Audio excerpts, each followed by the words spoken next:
بیٹے کو جاب مل جائے، بہو کا ویزا رکا ہوا ہے، فلاں کام اٹکا ہوا ہے، تو بھئی اٹکے ہوئے کاموں کے لیے عمل نبی علیہ السلام کی مبارک زبان سے ابو داؤد شریف کی روایت ہے۔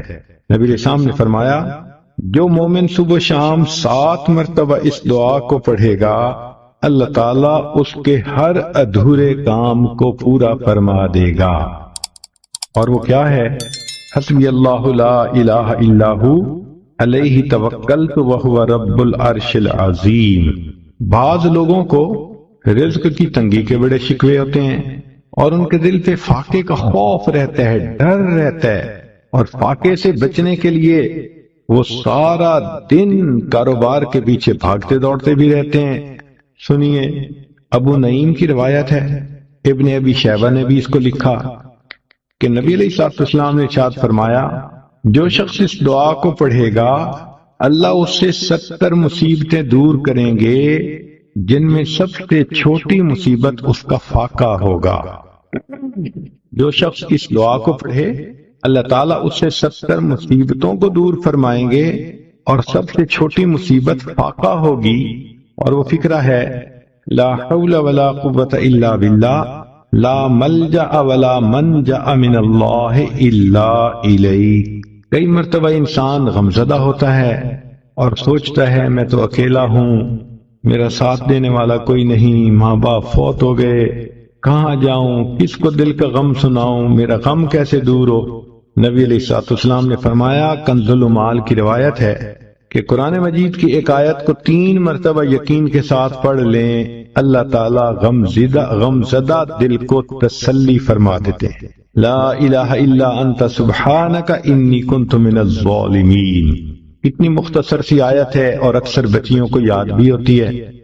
اس آیت کو 3 مرتبہ پڑھنے پر اللہ تعالیٰ انسان کی سیڈنس ختم کر دیتے ہیں، غم ختم کر دیتے ہیں، دل کو خوشی عطا فرما دیتے ہیں۔ کئی لوگوں کو دیکھا کہ بیمار ہوتے ہیں، کبھی ہسپتال کا چکر، کبھی ڈاکٹر کے پیچھے، تو نبی علیہ السلام نے ایک حدیث پاک میں فرمایا، اس حدیث کو مسند احمد نے روایت کیا اور طبرانی نے روایت کیا کہ جو شخص فجر کے بعد 3 مرتبہ یہ دعا پڑھ لے اللہ 4 مرضوں سے اس کو نجات عطا فرما دیتے ہیں۔ امید ہے کہ مستورات توجہ سے یہ بات سنیں گی اور اس کی اہمیت کو ذرا سمجھیں گی کہ جو شخص فجر کے بعد 3 مرتبہ یہ آیت پڑھ لے تو اللہ تعالیٰ اس کو 4 بڑے بڑے مرضوں سے بچائیں گے۔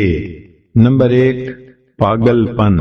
اگر کوئی آدمی مینٹلی انبیلنسڈ ہو، ریٹارڈڈ ہو، یا جس بندے کو چیزیں بھول جاتی ہوں یا چیزیں یاد نہ رہتی ہوں، ذہن سے متعلقہ جو بیماریاں ہیں وہ اسی پاگل پن کے زمرے میں آئیں گی، یا کسی کو مرگی کی بیماری ہوتی ہے وہ بھی اسی زمرے میں آئے گی۔ تو پہلی بیماری جو اللہ تعالیٰ دور کرتے ہیں وہ ہے پاگل پن، اور دوسری بیماری کوڑ پن۔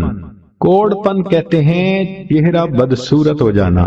یہ بھی ہو سکتا ہے کہ برس کی بیماری ہو جائے، جیسے بعض عورتوں کو جلد بالکل سفید ہو جاتی ہے اور عجیب بدنما چہرہ ہو جاتا ہے، یا کئی مرتبہ جسم پہ تل اتنے نکل آتے ہیں، دانے اتنے نکل آتے ہیں کہ چہرہ بدنما ہو جاتا ہے، یا چہرے پر داغ پڑ جاتے ہیں کالے رنگ کے۔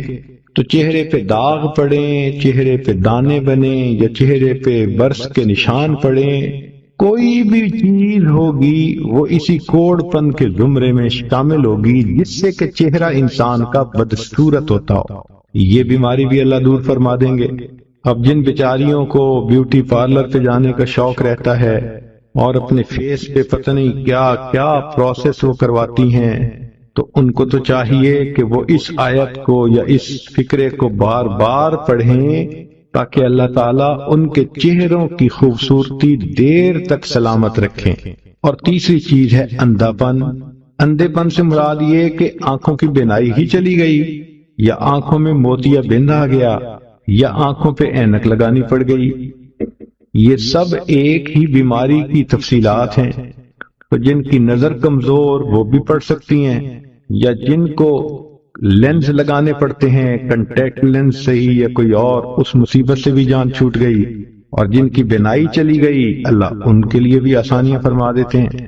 تو پاگل پن کی بیماری ختم، کوڑ پن کی بیماری ختم، اندھے پن کی بیماری ختم، اور چوتھا فرمایا فالج کی بیماری ختم۔ فالج ایک تو ہوتا ہے کہ انسان کا ہاتھ یا پاؤں کام ہی نہ کریں، اور ایک یہ بھی ہوتا ہے کہ اتنی ویکنس کہ عورت کہتی ہے مجھ سے تو کھڑا ہی نہیں ہوا جاتا، میرے پاؤں سن ہو جاتے ہیں، میرے ہاتھ سن ہو جاتے ہیں۔ یہ ساری چیزیں کمزوری اور فالج کی ابتدائی سٹیجز ہیں، تو یہ سب چیزیں ٹھیک ہو جاتی ہیں۔ اب بتائیں کہ اتنی بڑی بڑی بیماریوں سے جس بندے کو بچنے کی خوشخبری مل رہی ہو تو وہ تو پھر اس عمل کو کیے بغیر رہ ہی نہیں سکتا۔ اور یہ عمل دیکھو چھوٹا کتنا ہے، وہ جو فکرہ فرمایا حدیث میں وہ ہے سبحان اللہ العظیم وبحمدہ ولا حول ولا قوت الا باللہ۔ اتنا سا فکرہ پڑھنے پر اللہ چہرہ بھی پر نور بنا دیتے ہیں، میموری بھی تیز کر دیتے ہیں، اللہ تعالیٰ بینائی بھی تیز کر دیتے ہیں، اور اللہ تعالیٰ جسم میں طاقت بھی بھر دیتے ہیں۔ یہاں تک تو نیکیاں کمانا، گناہوں کو بخشوانا، فرشتوں کی دعائیں لینا، غم زدہ دل کو تسلی ملنا، اور بیماریوں سے محفوظ ہونا، اس طرح کے عمل بتائے تھے۔ اب ایک عمل سن لیجئے کہ دجال سے محفوظ ہونا۔ دجال ایک تو بڑا ہوگا نا، جس کو دجال اکبر کہتے ہیں، جو آئے گا اور بندے اس کے پیچھے لگ کر اپنا ایمان خراب کر لیں گے، جو امام مہدی کے آنے پر اور عیسیٰ علیہ السلام کے آنے پر ظاہر ہوگا، ان کے آنے سے پہلے ظاہر ہوگا، اور عیسیٰ علیہ السلام اس کو لد کے مقام پر قتل کر دیں گے۔ اس فتنے سے نبی علیہ السلام بچنے کی دعائیں فرماتے تھے، صحابہ بھی بہت ڈرتے تھے اس فتنے سے۔ تو انسان کا دل چاہتا ہے کہ دجال سے محفوظ ہوں۔ حدیث پاک میں ہے جو شخص جمعہ کے دن سورہ کہف پڑھے تو جمعہ سے جمعہ تک اس کے گناہ معاف، اور اگر وہ روزانہ پہلی 10 اور آخری 10 آیتیں پڑھ لے اللہ اس کو دجال سے محفوظ فرمائیں گے۔ تو اس عمل کو کرنے سے ایک تو دجال سے محفوظ ہو گئے، اور دوسری بات اور بھی سن لیجئے کہ دجال دجل سے بنا۔ دجل کا مطلب ہوتا ہے فریب دینا، دھوکہ دینا، اور بچیوں عورتوں کو انسان کی شکل میں بھی کئی دفعہ دجال مل جاتے ہیں۔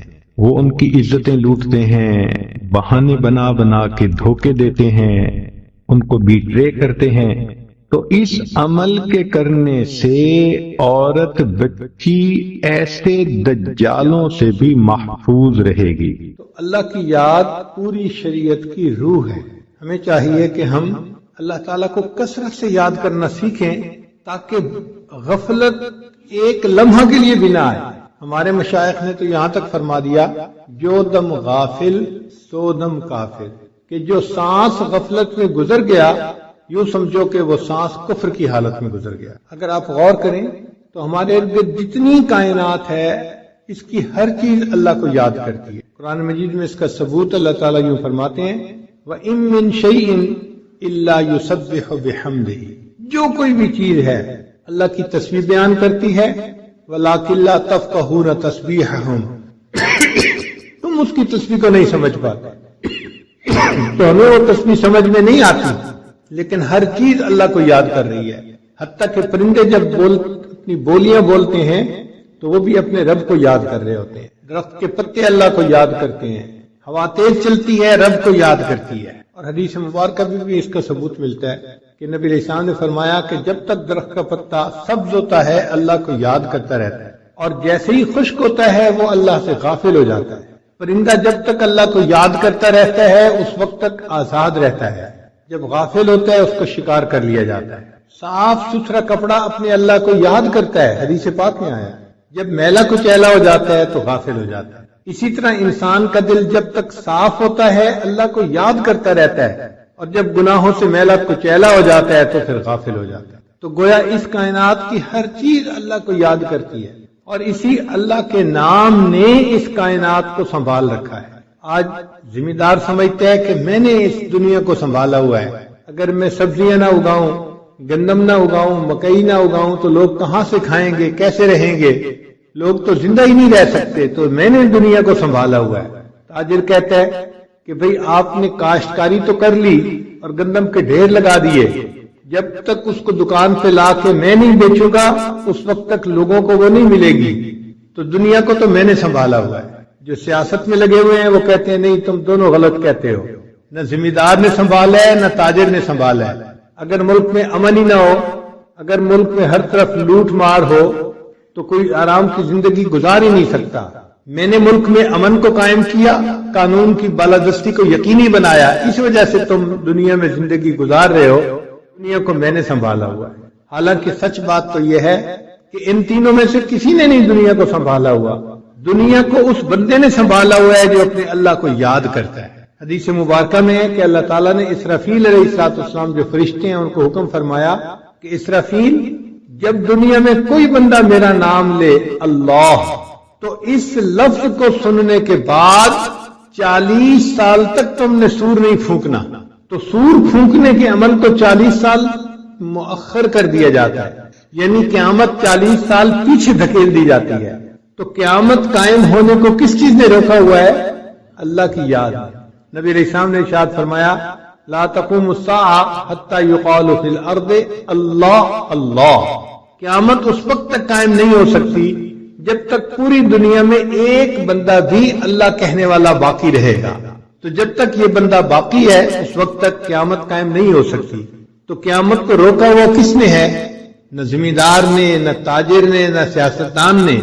قیامت کو روکا ہوا ہے عبادت گزار بندے نے، نیک بندے نے، جو اللہ کو یاد کرتا ہے۔ اللہ کے نام کی برکت ہے کہ یہ دنیا رکی ہوئی ہے۔ تو یہ اللہ کا نام ہی تو اصل میں جان ہے اس کائنات کی، اسی کو انسان کثرت کے ساتھ لے تاکہ یہ نام دل کے اندر اپنا اثر پیدا کر دے۔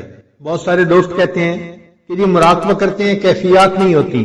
بھئی استقامت کے ساتھ کرتے رہیں، باقاعدگی کے ساتھ کرتے رہیں، یقیناً اللہ تعالیٰ کیفیات بھی عطا فرما دیں گے۔ ہم نے کئی جگہوں پہ دیکھا پانی کی ٹونٹی لگی ہوتی ہے اور اس کے نیچے کنکریٹ ہوتی ہے، مگر ٹونٹی لیک تھی تو اس میں سے پانی کا قطرہ قطرہ نیچے کنکریٹ کے اوپر گرتا ہے، تو جہاں پانی گر رہا ہوتا ہے وہاں پہ فرش کے اندر سوراخ ہو جاتا ہے۔ پانی کتنا نرم ہے لیکن تواتر کے ساتھ ایک جگہ گر رہا ہے، گر رہا ہے، گر رہا ہے، وہاں پتھر میں یہ راستہ بنا لیتا ہے۔ تو اے دوست، اگر اللہ کا نام تواتر کے ساتھ دل کے اوپر لیا جائے تو کیا یہ اللہ کا نام اس دل میں اپنا راستہ نہیں بنا پائے گا؟ قرآن مجید کی آیت ہے کہ جب سلیمان علیہ السلام نے اپنا نمائندہ بھیجا ملکہ بلقیس کے پاس تو اس نے اپنے امراء سے مشورہ کیا کہ میں کیا کروں۔ عمراء نے اس کو وہی جواب دیا کہ جی آپ قدم اٹھائیں، ہم آپ کے ساتھ ہیں۔ وہ سمجھدار تھی، کہنے لگی نہیں، ان الملوک اذا دخلوا قریۃ افسدوها، جب بادشاہ کسی بستی میں داخل ہوتے ہیں تو فساد مچا دیتے ہیں، وجعلوا اعزۃ اہلها اذلہ، اور جو وہاں معزز ہوتے ہیں ان کو ذلیل کر کے نکال دیتے ہیں۔ یہ تو ظاہری معنی تھے اس آیت کے۔ حضرت اقدس تھانوی رحمۃ اللہ فرماتے ہیں کہ اس آیت میں ایک تمثیل ہے، اور وہ یہ کہ اگر قریہ سے مراد دل کی بستی لے لی جائے اور ملوک سے مراد اللہ کا نام لے لیا جائے تو پھر اس کے معنی یوں بنیں گے ان الملوک اذا دخلوا قریۃ، جب اللہ کا نام اس دل کی بستی میں داخل ہو جاتا ہے، افسدوها، انقلاب مچا دیتا ہے، وجعلوا اعزۃ اہلها اذلہ، اور دنیا جو وہاں معزز ہوتی ہے اس کو ذلیل کر کے دل سے نکال دیتا ہے۔ تو اللہ کا نام دل میں آتا ہے تو دل سے دنیا کی محبت نکل جاتی ہے، دل اللہ تعالیٰ کی محبت سے بھر جاتا ہے۔ اس لیے ذکر کی کثرت کرنی چاہیے، مراقبے کی کثرت کرنی چاہیے۔ یا ایھا الذین آمنوا اذکروا اللہ ذکرا کثیرا، اے ایمان والو اللہ کا ذکر کثرت کے ساتھ کرو۔ اس ذکر کی ایک خوبی یہ ہے کہ ذکر سے ذات کی محبت پیدا ہوتی ہے۔ تو جو بندہ کثرت سے ذکر کرتا ہے اس کے دل میں اللہ کی محبت کثرت سے آ جاتی ہے، دل اس کا محبت الہی سے بھر جاتا ہے۔ جیسے شراب کا ایک نشہ ہے، پینے والا نشے میں ہوتا ہے، ایسے یہ اللہ تعالیٰ کی محبت کا اپنا ایک نشہ ہے۔ جس کے دل میں اللہ کی محبت خوب بھری ہوئی ہو تو اس بندے کا چہرہ بتاتا ہے کہ ہاں اس نے پی ہوئی ہے۔ مگر فرق کیا ہے؟ فرق یہ ہے کہ جو بندہ دنیا کی شراب پی کر نکلے گا لوگ اپنے جوتے اس کے سر پہ ماریں گے، اور جو اللہ تعالیٰ کی محبت کی شراب پی کر نکلے گا، اس محبت الہی کی شراب میں سرشار ہو کر نکلے گا، لوگ اس شخص کے جوتے اٹھا کے اپنے سروں پر رکھ لیں گے۔ دنیا کے بادشاہوں کو دیکھا کہ ان کے خدام عام لوگ ہوتے ہیں، لیکن اللہ والوں کو دیکھا کہ ان کے خدام وقت کے بادشاہ ہوتے ہیں۔ اگرچہ وقت کے بادشاہ ہوتے ہیں مگر اللہ والوں کے خادم بھی ہوتے ہیں۔ سرہند شریف میں حضرت خواجہ محمد معصوم رحمت اللہ علیہ کی جہاں مزار ہے، اس کو ایک بڑی چوڑی سڑک جاتی ہے۔ مزار سے تھوڑا پہلے سڑک کے عین درمیان میں ایک قبر ہے۔ ویسے تو سارا ارد گرد قبرستان ہی ہے، مگر یہ قبر بالکل راستے کے درمیان میں ہے۔ یہ پہلی دفعہ دیکھا تو مجھے بڑا عجیب لگا، تو جو خانقاہ کے ذمہ دار تھے وہ ساتھ تھے، میں نے ان سے پوچھا کہ جی راستے کے درمیان میں یہ قبر کیسے بنی ہوئی ہے؟ کیا قبر پہلے تھی راستہ بعد میں بنایا، یا راستہ پہلے تھا قبر بعد میں بنائی گئی؟ انہوں نے کہا جی کہ اصل وجہ یہ ہے کہ حضرت خواجہ محمد معصوم رحمت اللہ علیہ کا ایک مرید تھا جو افغانستان کا بادشاہ تھا۔ اس نے مرنے سے پہلے وصیت کی تھی کہ جب میں مر جاؤں تو میرے شیخ کی قبر کی طرف جو راستہ جاتا ہے مجھے اس راستے کے درمیان دفن کیا جائے۔ تو افغانستان سے اس کا جنازہ لایا گیا اور یہاں اس کی قبر بنائی گئی۔ تو بادشاہ اللہ والوں کے خادم ہوتے ہیں۔ سمرقند میں ایک صاحب مجھے کہنے لگے کہ آپ کو میں امیر تیمور کی قبر دکھاؤں؟ میں نے کہا بہت اچھا۔ وہ ایک جگہ لے گیا تو میں نے دیکھا کہ وہاں پر ایک قبر ہے اور بالکل اس کے بالکل ساتھ، یعنی کوئی 6 انچ کا فاصلہ ہوگا، اس کے ساتھ دوسری قبر بھی بنی ہوئی ہے۔ تو میں دیکھ کے حیران ہوا، تو میں نے اس سے پوچھا کہ بھئی یہ دو قبریں اتنی قریب قریب کیوں بنی ہیں؟ اس نے کہا جی کہ امیر تیمور نے مرنے سے پہلے یہ وصیت کی تھی کہ جب میں مر جاؤں تو میری قبر اس طرح بنانا کہ میرا سر میرے شیخ کے قدموں میں آئے، اس لیے جہاں شیخ کے قدم ختم ہوتے تھے وہاں امیر تیمور کے سر کو رکھا گیا۔ قبریں اس لیے قریب قریب بنی ہوئی۔ تو وقت کے بادشاہ ہیں مگر اللہ والوں کے خدام۔ اور ایک فرق یہ بھی ہے کہ لوگ بادشاہوں کی حکومت لوگوں کے جسموں پر ہوتی ہے، بادشاہوں کی حکومت لوگوں کے جسموں پر ہوتی ہے، اور اللہ والوں کی حکومت لوگوں کے دلوں کے اوپر ہوتی ہے۔ بادشاہ جب چلے جاتے ہیں تو ان کی حکومت بھی چلی جاتی ہے، لیکن اللہ والوں کا معاملہ عجیب ہے کہ اللہ والے چلے بھی جاتے ہیں، اس کے باوجود یہ دلوں کے اوپر لوگوں کے حکومت کرتے رہتے ہیں۔ حضرت خواجہ معین چشتی اجمیری رحمت اللہ علیہ دنیا سے چلے گئے، لیکن آج بھی ان کو سلطان الہند کہا جاتا ہے، ہند کے بادشاہ۔ اور واقعی ان کی جگہ پر جا کر دیکھیں، مسلمان ہندو مخلوق ہے جو وہاں جاتی ہے اور اپنے اپنے حساب سے کوئی ان کو ایصال ثواب کرتا ہے اور کوئی وہاں دعا مانگتا ہے، اور مخلوق کے ہجوم کو دیکھ کے اندازہ ہوتا ہے کہ یہ بندہ قبر کے اندر لیٹا ہوا ہے مگر لوگوں کے دلوں کے اوپر حکومت کر رہا ہے۔ آپ دیکھیں، ہم نے سیدنا صدیق اکبر لانو کو نہیں دیکھا، سیدنا عمر لانو کو نہیں دیکھا، عثمان غنی لانو کو نہیں دیکھا، سیدنا علی کرم اللہ وجہہ کو نہیں دیکھا، لیکن ہمارے دلوں پر ان کی حکومت ہے۔ اپنے باپ کے بارے میں ہم گالی برداشت کر جائیں گے، لیکن ان حضرات کی شان میں گستاخی ہم سے برداشت نہیں ہو سکے گی۔ تو حکومت تو دل پہ ان کی ہوئی نا۔ ائمہ اربعہ کے بارے میں آج دل میں اتنی محبت ہے کہ اپنے حقیقی باپ سے بھی ان کی محبت زیادہ محسوس ہوتی ہے۔ تو اللہ والوں کی محبت دل میں اتنی ہوتی ہے کہ انسان اس پہ حیران ہوتا ہے، اور یہ کس لیے ہوتی ہے کہ ان کے دلوں میں اللہ کی محبت ہوتی ہے۔ اصول یہ ہے کہ جو انسان جس قدر اللہ سے محبت کرتا ہے، اللہ کی مخلوق اسی قدر اس سے محبت کرتی ہے۔ تو یہ جو مخلوق محبت کرتی ہے یہ اصل میں اللہ کی محبت کا عکس ہوتا ہے جو ہمیں نظر آ رہا ہوتا ہے۔ ان کے دلوں میں اللہ کی محبت ہے، ہمارے دلوں میں ان کی محبت آ جاتی ہے۔ لوگ قربان ہو رہے ہوتے ہیں، اپنے آپ کو خدمت کے لیے پیش کر رہے ہوتے ہیں۔ حضرت شیخ عبد القادر جیلانی رحمت اللہ علیہ کا ایک مرید تھا جو نیمروز کے علاقے کا صوبے کا بادشاہ تھا۔ اس نے دیکھا کہ حضرت کے ہاں بہت کثرت سے مہمان آتے ہیں جاتے ہیں، تو اس نے ایک خط لکھ کر بھیجا کہ حضرت آپ کے ہاں بہت زیادہ مہمان نوازی ہے، روزانہ ہزاروں مریدین آتے ہیں جاتے ہیں، تو ان کی مہمان نوازی کے لیے خرچے کی ضرورت ہے، تو میں نے نیمروز کا شعبہ جو صوبہ ہے وہ آپ کو ہدیے کے طور پہ پیش کر دیا۔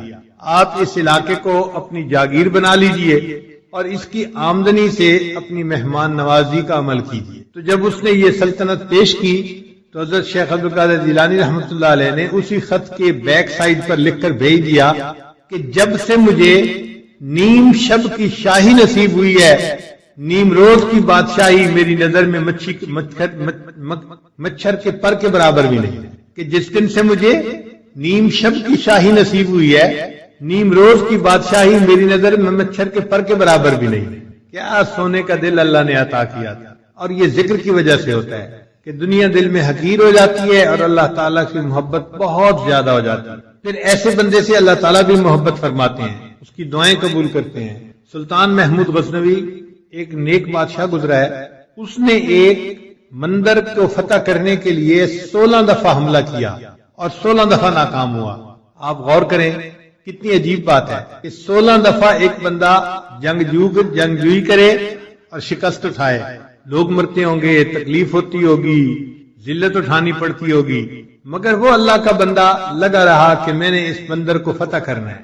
16 دفعہ شکست کھانے کے بعد کسی نے سلطان محمود غزنوی سے کہا کہ آپ نے کوشش میں تو کوئی کمی نہیں کی، اب کسی اللہ والے سے دعا بھی کروا لو کہ اللہ تعالیٰ تمہیں کامیاب فرما دے۔ تو اس وقت ایک بزرگ تھے حضرت خواجہ ابو الحسن خرقانی رحمت اللہ علیہ، یہ سلسلہ نقشبندیہ کے بزرگ تھے، ان کی خدمت میں وہ حاضر ہوا۔ حضرت کی خانقاہ تھی اور اس دن وہاں جو مریدین تھے وہ صفائی کر رہے تھے، جھاڑو دے رہے تھے، مٹی اڑ رہی تھی، اور حضرت اندر کمرے میں بیٹھے ہوئے تھے اور ان کو سر کے اندر خارش محسوس ہوتی تھی۔ یہ خارش کئی مرتبہ جوؤں کی وجہ سے بھی ہوتی ہے اور کئی مرتبہ خشکی کی وجہ سے بھی ہوتی ہے۔ تو چونکہ بال لمبے لمبے تھے، زلفیں تھیں، تو حضرت نے ایک خادم کو کہا کہ بھئی سر میں دیکھو کہ یہ خارش کیوں ہو رہی ہے۔ تو وہ سر میں آپ یوں سمجھیں کہ خشکی دیکھ رہا تھا یا جوئیں تلاش کر رہا تھا۔ ایسے وقت میں سلطان محمود غزنوی وہاں پہنچا، ایک آدمی نے دیکھا کہ وقت کا بادشاہ آیا ہے، تو وہ بھاگا بھاگا اندر گیا کہ میں حضرت کو جا کر بتاؤں۔ اور وہاں تو منظر ہی عجیب تھا کہ حضرت تو سر جھکا کے بیٹھے ہوئے تھے اور جو خادم تھا وہ ان کے بالوں میں خشکی یا جوئیں تلاش کر رہا تھا۔ تو اس نے اس خادم کو اشارہ کر کے بتایا کہ حضرت کو ملنے کے لیے بادشاہ سلامت آ رہے ہیں۔ اب اس خادم کو جب پتا چلا کہ بادشاہ سلامت آ رہے ہیں تو اس نے حضرت کو جلدی میں کہا حضرت حضرت، تو حضرت اس کی طرف متوجہ ہوئے، کیا ہوا کیا ہوا؟ حضرت وہ بادشاہ سلامت آ رہے ہیں۔ حضرت نے فرمایا اوہو، میں سمجھا کوئی بڑی سی جوں تیرے ہاتھ آ گئی، وقت کا بادشاہ ملنے کے لیے آ رہا ہے۔ اور ان حضرات کے دل میں دیکھیے کتنا اللہ کی محبت ہے اور دنیا کی حقارت ہے۔ وہ فرماتے ہیں کہ میں سمجھا کوئی بڑی سی جوں تیرے ہاتھ آ گئی۔ اتنے میں سلطان محمود غزنوی بھی آ گیا، حضرت نے اس کو سلام کیا، بٹھایا اپنے پاس، تھوڑی دیر گفتگو کی۔ اب اس گفتگو کے دوران سلطان محمود غزنوی نے درہم و دینار کی بھری ہوئی ایک تھیلی ہدیے کے طور پہ پیش کی۔ تو حضرت نے سلطان محمود کو کہا کہ اس کو یہاں رکھ دیں، اس نے رکھ دی۔ تھوڑی دیر بعد حضرت نے اپنے خادم سے کہا کہ بھئی ہمارے پاس کھانے کی کوئی چیز ہے؟ ایک خشک روٹی کا ٹکڑا تھا۔ اس نے کہا جی کہ وہ خشک روٹی کا ٹکڑا ہے۔ فرمایا لے آؤ۔ جب وہ لے آیا تو آپ نے بادشاہ کو پیش کی کہ آپ کھائیے۔ اب بادشاہ نے خشک روٹی کا ٹکڑا جو اپنے منہ میں ڈالا تو وہ اتنا خشک تھا کہ حلق سے نیچے نہ اترا، تو پانی پینے کی ضرورت محسوس ہوئی۔ تو حضرت نے اس سے کہا کہ لگتا ہے کہ یہ خشک ٹکڑا نیچے گلے سے اتر نہیں رہا۔ اس نے کہا جی ہاں، یہ اتنا خشک ٹکڑا ہے کہ میرے گلے سے نیچے نہیں اتر رہا۔ فرمایا جیسے میری خشک روٹی کا ٹکڑا تمہارے گلے سے نہیں اتر رہا، یہ تمہارے درہم و دینار کی تھیلی میرے بھی گلے سے نہیں نیچے اتر رہی۔ تو بادشاہ نے محسوس کیا کہ واقعی ان کو کوئی درہم و دینار کی ضرورت نہیں، یہ استغنا کے ساتھ اللہ کی یاد کرنے والے لوگ ہیں۔ اس نے کہا کہ حضرت اب میں مقصد بتاتا ہوں جس کے لیے حاضر ہوا، کہ میں ایک مندر کو فتح کرنے کے لیے 16 دفعہ حملہ کر چکا ہوں مگر میں ہر دفعہ ناکام ہوا۔ اب ایک مرتبہ پھر حملہ کرنے کا ارادہ ہے، تو دعا کروانے آیا ہوں کہ آپ دعا کر دیجئے کہ اللہ مسلمانوں کو کامیاب کر دے۔ تو خواجہ ابو الحسن خرقانی رحمت اللہ علیہ نے ایک جبہ اپنا پڑا تھا پاس، وہ اٹھا کے دے دیا۔ فرمایا کہ بھئی یہ جبہ ساتھ لے جاؤ اور جب تم مشکل وقت میں ہو تو یہ جبے کو سامنے رکھ کے 2 رکعت نفل اللہ کے سامنے پڑھو اور یہ دعا مانگو، یا اللہ اگر اس جبے والے کا کوئی مقام تیری نگاہوں میں ہے تو میرے اس معاملے میں میری مدد فرما دیجیے۔ تمہارے اوپر اللہ بارشیں برسائے گا، وَيُمْدِدْكُمْ بِأَمْوَالٍ، اللہ مال کے ذریعے تمہاری مدد کرے گا، وَبَنِينَ، اور بیٹوں کے ذریعے مدد کرے گا، وَيَجْعَلْ لَكُمْ جَنَّاتٍ، اور اللہ تعالیٰ تمہیں درختوں کے پھل زیادہ عطا کرے گا، وَيَجْعَلْ لَكُمْ أَنْهَارًا، اور اللہ تعالیٰ تمہارے لیے زمین کے چشمے جاری فرما دے گا۔ آپ اگر غور کریں تو ہماری روزمرہ کی جو پریشانیاں ہیں وہ انہی میں سے ہیں. کوئی بیٹے کے لیے پریشان، کوئی کاروبار کے لیے پریشان، کوئی قرضوں کی وجہ سے پریشان. اس کا مطلب یہ ہے کہ اگر ہم استغفار کرنے کی عادت ڈال لیں تو ہمیں کسی اور عمل کی ضرورت ہی نہیں ہے. اور یہ عمل قرآن مجید میں بتایا گیا ہے. یہ پروردگار عالم کا کلام ہے. ہم استغفار کم کرتے ہیں، کم از کم 100 مرتبہ صبح اور شام استغفار کا کرنا معمول بنا لینا چاہیے. آپ لوگ ڈرائیو کرتے ہیں اپنے دفتر جاتے ہوئے تو راستے میں جو آدھا گھنٹہ لگتا ہے اس میں کیا کرنا ہوتا ہے؟ بعض لوگ نعت سن لیتے ہیں، تلاوت سن لیتے ہیں، وہ بھی عبادت ہے. لیکن اس سے زیادہ بہتر یہ ہے کہ انسان خود پڑھے کچھ. تو اگر اس دوران آپ استغفر اللہ ہی پڑھتے رہیں تو سینکڑوں دفعہ استغفار نامہ اعمال میں لکھا جائے گا. اور اگر پورا پڑھ لیں استغفر اللہ ربی من کل ذنب واتوب الیہ تو یہ سونے پہ سہاگے والی بات ہے. تو اپنے ٹائمنگز کو ایسے ایڈجسٹ کریں کہ اس میں درود استغفار کثرت کے ساتھ آپ پڑھ سکیں.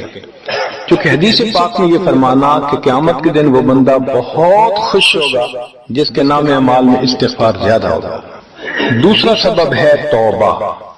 توبہ اور استغفار بہت قریب ہیں. ان میں لائن آف ڈیمارکیشن ڈالنا تھوڑا ڈیفیکلٹ ہے، مگر علماء نے لکھا ہے کہ استغفار پچھلے گناہوں پہ ریپینٹنس کو کہتے ہیں، اور توبہ آئندہ گناہوں کو کمٹ نہ کرنا، اس کی کمٹمنٹ کرنا، عزم کرنا، اس کو کہتے ہیں.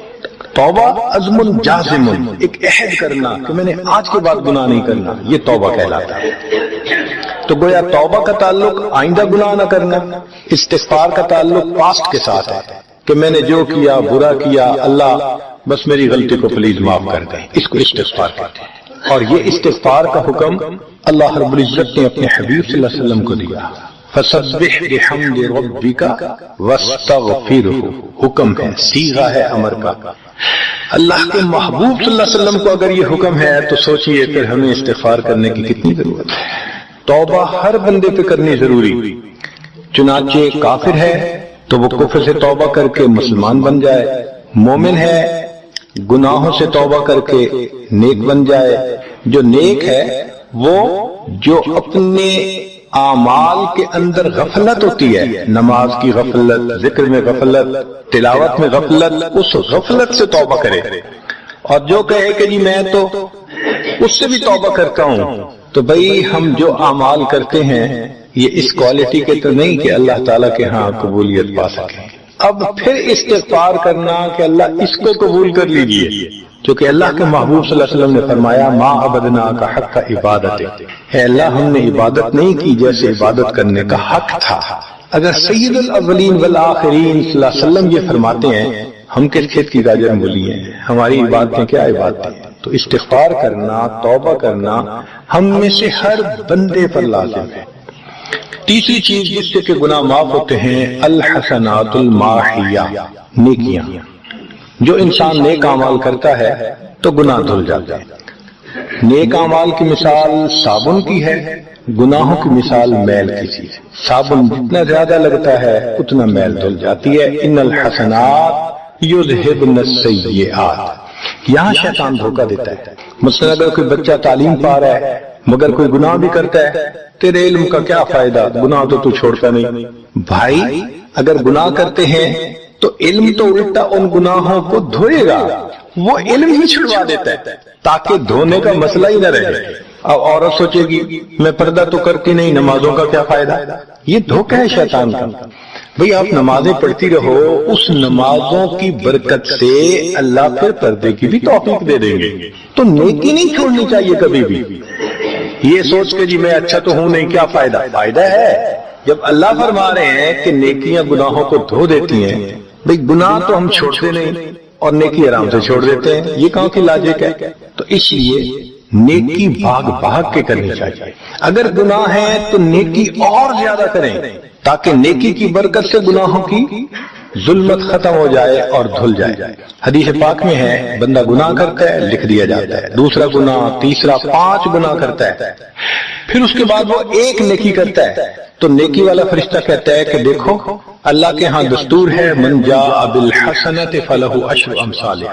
اس کو 10 نیکیاں ملنی تھی، تم نے 5 گناہ لکھے ہیں نا، اچھا تم 5 گناہ مٹا دو، میں نامہ اعمال میں 10 نیکیوں کی بجائے صرف 5 نیکیاں بیلنس وہ ڈال دیتا ہوں۔ چنانچہ 5 گناہ مٹا دیے جاتے ہیں، 5 نیکیاں نامہ اعمال میں لکھ دی جاتی ہیں۔ اس لیے خوب نیکی کرنی چاہیے تاکہ اللہ تعالیٰ گناہوں کی ظلمت سے ہمیں محفوظ فرما دے۔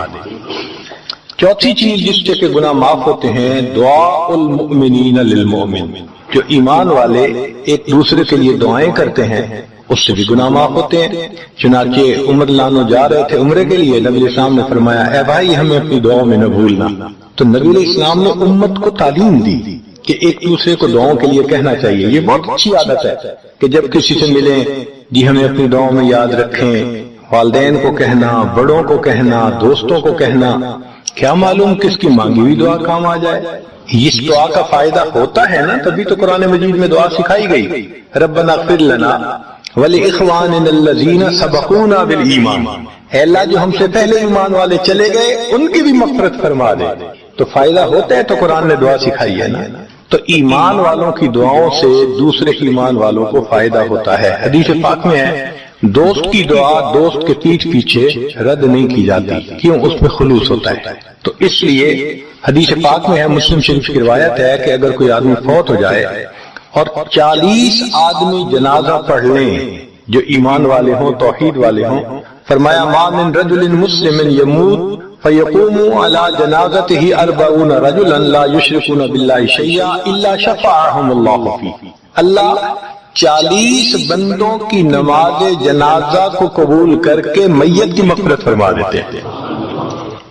5واں عمل ما يعمل للمیت من اعمال البر، ہم اپنے فوت شدہ لوگوں کے لیے جو نفل کے کوئی نیک کام کرتے ہیں اس سے بھی ان کے گناہ معاف ہوتے ہیں۔ مثلا صدقہ کر دیا، قرآن پاک پڑھا، ان کو بخش دیا، ان کی طرف سے عمرہ کیا، حج کیا، ان نفلی اعمال کا ثواب ان کو ملتا ہے، اس کی وجہ سے ان کے گناہوں کو معاف کر دیا جاتا ہے۔ چنانچہ حضرت شیخ الحدیث رحمۃ اللہ علیہ نے فضائل ذکر میں یا کسی اور کتاب میں واقعہ لکھا ہے کہ ایک اللہ والے تھے، قبرستان کے قریب سے جاتے ہوئے انہوں نے کچھ پڑھ کے قبرستان والوں کو بخش دیا۔ رات خواب دیکھا کہ وہی قبرستان والے ہیں اور ایک آدمی آتا ہے جیسے کوئی ڈاک تقسیم کرنے والا ڈاکیا ہوتا ہے اور سب اس کی طرف بھاگ پڑتے ہیں جیسے ڈاک لینے کے لیے ہو۔ ایک بندہ پیچھے آرام سے بیٹھا ہوتا ہے، وہ پوچھتا ہے کیا معاملہ؟ وہ کہتے ہیں کہ یہ فرشتہ آیا ہے، روزانہ کی جو ڈاک آئی ہے نا نیکیوں کی، جو اولاد نے، رشتہ داروں نے، دوستوں نے کیے، لہذا وہ اعمال نیکیاں ملتی ہیں تو یہ سب لوگ جاتے ہیں کہ نیکیاں ملیں گی، ہمارا درجہ بڑھے گا۔ اس نے کہا کہ آپ کو ضرورت نہیں ہے؟ کہنے لگا ہاں میں لے لوں گا، مگر میرا ایک بیٹا ہے جسے میں نے قرآن پاک کا حافظ بنایا، اس کی دکان ہے، وہ سارا دن دکان پہ بیٹھا رہتا ہے اور ساتھ ساتھ قرآن پڑھتا رہتا ہے، تو مجھے اتنی نیکیاں مل جاتی ہیں کہ میں بعد میں لے لوں گا۔ اس نے کہا بیٹا کہاں؟ اس نے کہا فلاں جگہ دکان ہے۔ وہ اللہ والے جب وہاں گئے اگلے دن تو دیکھا کہ ایک نوجوان ہے اور وہ بیٹھا ہوا ہے، گاہک آتا ہے تو اس کو سودا بیچ دیتا ہے، جب گاہک کوئی نہیں ہوتا تو وہ قرآن پڑھنا شروع کر دیتا ہے۔ تو وہ سمجھ گیا کہ میرا خواب سچا تھا، اس بچے کے قرآن پڑھنے سے اس کے والد کو خوب بینیفٹ مل رہا ہے۔ کچھ عرصے کے بعد دوبارہ پھر اسی قبرستان کے قریب سے گزرے، پھر انہوں نے کچھ پڑھ کے بخش دیا۔ رات خواب میں دیکھا کہ اب جب تقسیم ہوا تو سب بھاگے تو وہ بندہ بھی بھاگا۔ انہوں نے کہا آپ بھی بھاگ رہے ہو؟ کہنے لگا ہاں میں اس لیے بھاگ رہا ہوں کہ میرا وہ بیٹا فوت ہو گیا، اب مجھے قرآن پڑھ کے بخشنے والا کوئی ایسا ہے نہیں، تو جو عام ایمان والوں کا ثواب آتا ہے میں بھی اسی میں سے اپنا حصہ لینے کے لیے جا رہا ہوں۔ تو ایمان والوں کے ان اعمال کا ثواب بھی ملتا ہے، اور اصل میں یہ اسی بندے کا اپنا عمل ہوتا ہے۔ یہ ذہن میں رکھنا کہ جو ایمان والے پڑھ کے بخشتے ہیں نا اس کا ثواب کیوں ملتا ہے؟ اس کا اپنا عمل دیکھو، اس نے نیکوں سے تعلق جوڑا۔ وہ بھی تو ہوتے ہیں جن کے مرنے کے بعد پیچھے ریچھ کتے کی لڑائی کرواتے ہیں، میلے لگواتے ہیں، موسیقی کی محفلیں ہوتی ہیں، وہ بھی تو ہوتے ہیں نا، تو ان کو کچھ نہیں ملتا۔ اس بندے نے نیکوں سے محبت کی، یہ اس کا اپنا عمل ہے، اس کی محبت کی وجہ سے اب یہ لوگ اس کو پڑھتے ہیں، اللہ اس کو ثواب پہنچا دیتے ہیں، اس کے اپنا عمل ہے۔ پھر چھٹی چیز جس کی وجہ سے گناہ معاف ہوتے ہیں المصائب التي يكفر اللہ بها الخطايا فی الدنیا، دنیا میں انسان کو جو مشکلات، تکلیفیں، مصیبتیں پہنچتی ہیں ان کی وجہ سے گناہ معاف کر دیے جاتے ہیں۔ کوئی مصیبت دنیا میں پہنچتی ہے گناہ معاف ہوتے ہیں۔ چنانچہ نبی علیہ السلام تشریف فرما تھے، چراغ بجھ گیا، نبی السلام نے فرمایا انا للہ و انا الیہ راجعون۔ ام المؤمنین عائشہ رضی اللہ عنہا نے پوچھا اے اللہ کے حبیب صلی اللہ علیہ وسلم یہ تو پڑھتے ہیں جب کوئی آدمی فوت ہو جاتا ہے۔ فرمایا عائشہ مومن کو جو بھی دنیا میں تکلیف غم پہنچتا ہے اگر وہ اس کے اوپر انا للہ پڑھ لے اس کو ثواب ملتا ہے۔ تو سوچنے کی بات ہے چراغ کے بجھنے پر اگر ثواب ملتا ہے تو کسی عزیز کی زندگی کا چراغ بجھ گیا اس پر کتنا ثواب ملے گا۔ اس لیے تکلیف آئے تو پریشان ہونے کی بات نہیں ہوتی، صبر کرنے کی بات ہوتی ہے۔ انسان بے صبری کے ذریعے خواہ اس تکلیف پر ملنے والے ثواب سے اپنے آپ کو محروم کر دیتا ہے۔ بے صبری سے تکلیف ختم نہیں ہوتی، ثواب ملنا بند ہو جاتا ہے، تو بے صبری کا کیا فائدہ؟ اور ہو سکتا ہے کہ یہ مصیبت جو آئی یہ بندے نے خود مانگی ہو، یہ بھی عجیب بات ہے۔ آپ کہیں گے جی کوئی بندہ مصیبت تو نہیں مانگتا، ہاں ہو سکتا ہے مانگی ہو۔ کیسے کہ دعا مانگی اللہ مجھے قیامت کے دن میرے محبوب صلی اللہ علیہ وسلم کے ہاتھوں حوض کوثر کا جام عطا کر دینا، اللہ نے دعا قبول کر لی، عمل تو ہے نہیں کہ یہ نعمت نصیب ہو، تو اب کیسے ملے گا؟ اللہ تعالیٰ بیماری، مصیبت، پریشانی کچھ اس کے اوپر بھیج دیتے ہیں، اگر یہ بندہ اس پر صبر کر لیتا ہے اس کو بہانہ بنا کر اللہ اس کو وہ نعمت عطا فرما دیتے ہیں۔ چنانچہ ایک بزرگ تھے 70s میں تھے، بیوی بھی اسی طرح بہت نیک تھی بیوی نے کہا کہ میرا بڑا دل چاہتا ہے کہ نبی علیہ السلام کا دیدار نصیب ہو، میں بڑا درود شریف پڑھتی ہوں، نفل پڑھتی ہوں، مگر مجھے واضح زیارت نہیں ہوئی، آپ کو کوئی عمل آتا ہو تو بتا دیں۔ انہوں نے کہا عمل آتا ہے کرو گی؟ کہا بالکل کروں گی۔ کہنے کہ اچھا جمعہ کا دن آ رہا ہے، خوب نہا دھو کے وہ جو دلہن والے کپڑے تھے نا تمہارے کناری والے گوٹے وہ پہننا اور میک اپ کرنا، خوشبو لگانا، اور میں بس جمعہ پڑھ کے آؤں گا تو پھر ٹھیک۔ اس نے کہا بہت اچھا۔ وہ اللہ کی بندی نہائی دھوئی دلہن کی طرح خوب تیار ہوئی، کپڑے دلہن والے پہنے۔ ان بزرگوں نے جمعہ کی نماز پڑھی تو 7 بھائی کا گھر تھا اس کی، یعنی ان کی بیوی کا، تو بیوی کے بھائی کے گھر چلے گئے، اس کو جا کے کہا میری عمر دیکھو اور آ کے اپنی بیوی بہن کی حالت دیکھو۔ اس نے کہا کیا مسئلہ؟ وہ ساتھ آ گیا، اور جب گھر آ کے اس نے دیکھا تو بیوی تو دلہن بنی بیٹھی ہے۔ بھائی کو غصہ آیا، تمہیں اپنی یہ تمہاری عمر اور یہ تمہارے لچھن۔ اس نے تو ڈانٹا اور وہ بیچاری روئی، اس کا دل ٹوٹا، رو رو کے حال برا، سو گئی۔ اللہ کی شان کہ اس نیند میں اس کو نبی علیہ السلام کی زیارت نصیب ہوئی۔ اب وہ اٹھی تو وہ خوش بھی ہے اور پریشان بھی ہے، خوش اس بات پہ کہ زیارت ہو گئی، اور پریشان اس بات پہ کہ میاں نے کیا کیا، خود کہا دلہن بنو اور خود بھائی سے مجھے ڈانٹ پڑوا دی۔ تو پھر اس نے پوچھا کہ آپ نے ایسا کیوں کیا؟ انہوں نے کہا دیکھو میں تمہاری زندگی کو قریب سے جانتا ہوں، میں نے تمہیں اتنا پیار محبت سے رکھا ہے کہ تمہیں زندگی کے کوئی تکلیف نہیں پہنچنے دی میں نے، تم نے عبادت کی انتہا کی ہے، مگر کچھ نعمتیں ہوتی ہیں جو دل ٹوٹنے پہ ملتی ہیں، تو تمہارا تو کبھی دل ٹوٹا نہیں، تو میں نے ایک بہانہ بنایا کہ تمہیں کہا دلہن بنو، بھائی کو شکایت لگا دی، اسے ڈانٹ پلا دی، تمہارا دل ٹوٹا، اللہ کو رحم آ گیا، اللہ تعالیٰ ٹوٹے دلوں پر رحم فرما دیتے ہیں۔ تو ممکن ہے کہ یہ مصیبت، یہ پریشانی اللہ کی طرف سے ہمارے لیے انعام کا سبب بن کے آئی ہو۔ اس لیے ہمارے بزرگوں نے کہا سکھ دکھاں تو دیواں